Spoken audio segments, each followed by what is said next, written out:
الحمد لله رب العالمين والصلاة والسلام على نبينا محمد وعلى آله وصحبه اجمعین۔ آدمی کی آزمائش اس کے دین کے بقدر کی جاتی ہے۔ اگر اس کے دین میں پختگی ہو تو آزمائش میں اور اضافہ کر دیا جاتا ہے۔ لوگوں میں سب سے زیادہ آزمائش انبیاء علیہم السلام پر آتی ہے، پھر نیک لوگوں پر، اور پھر ان لوگوں پر جو درجہ بدرجہ ان کے زیادہ قریب ہوتے ہیں۔ اللہ تعالیٰ کے نبی ایوب علیہ السلام حد درجہ صابر تھے، حتیٰ کہ صبر ایوب ضرب المثل ہے۔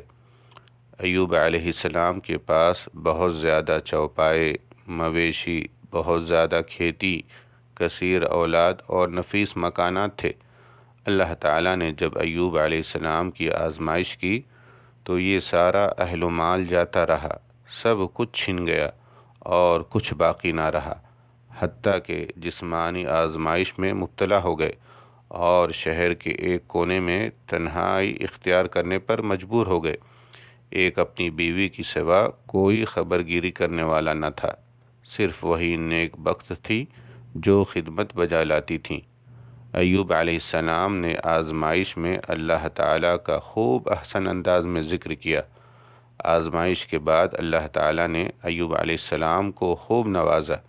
اللہ تعالیٰ کا فرمان ہے، وَأَيُّوبَ إِذْ نَادَى رَبَّهُ أَنِّي مَسَّنِيَ الضُّرُّ وَأَنْتَ أَرْحَمُ الرَّاحِمِينَ فَاسْتَجَبْنَا لَهُ فَكَشَفْنَا مَا بِهِ مِنْ ضُرٍّ وَآتَيْنَاهُ أَهْلَهُ وَمِثْلَهُمْ مَعَهُمْ رَحْمَةً مِّنْ عِنْدِنَا وَذِكْرَىٰ لِلْعَابِدِينَ۔ اور یاد کرے ایوب علیہ السلام کو جب آپ نے اپنے رب کو پکارا کہ بے شک مجھے بیماری لگ گئی ہے اور تو سب رحم کرنے والوں سے زیادہ رحم کرنے والا ہے، تو ہم نے اس کی دعا قبول کی اور جو دکھ انہیں تھا اسے دور کر دیا، اور ہم نے اسے اس کے اہل و عیال بھی دے دیے، اور اپنی خاص مہربانی سے اتنے ہی اور بھی عطا کیے تاکہ سچے بندوں کے لیے نصیحت ہو۔ سورہ الانبیاء آیت نمبر 83-84۔